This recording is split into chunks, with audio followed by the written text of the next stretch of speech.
வணக்கம்.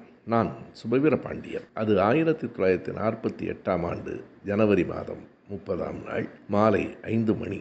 பிர்லாவின் தோட்டத்தில் காந்தியாரின் வருகைக்காக மக்கள் காத்திருக்கிறார்கள். பிரார்த்தனைக்கான நேரம் ஆகிவிட்டது. வழக்கத்திற்கு மாறாக சில நிமிடங்கள் காலம் தாழ்ந்து காந்தியார் வருகிறார். அப்போது அந்த தோட்டத்திற்குள் ஆயுதத்தோடு ஓர் இளைஞன் நுழைந்ததை யாரும் சோதனை செய்து பார்க்கவில்லை.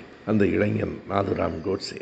அவனுக்கு பின்னால் ஆப்தே, கார்காரே என்று 2 இளைஞர்கள் வருகிறார்கள். எல்லாம் சரியாக நடக்கிறதா என்று கண்காணிப்பதற்காக.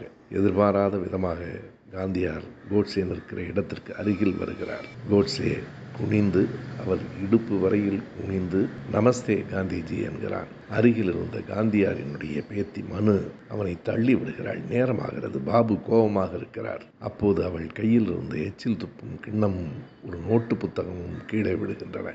அதை எடுப்பதற்காக அவள் குனிந்தபோது 3 துப்பாக்கி குண்டுகள் வெடிக்கும் சத்தம் கேட்கிறது.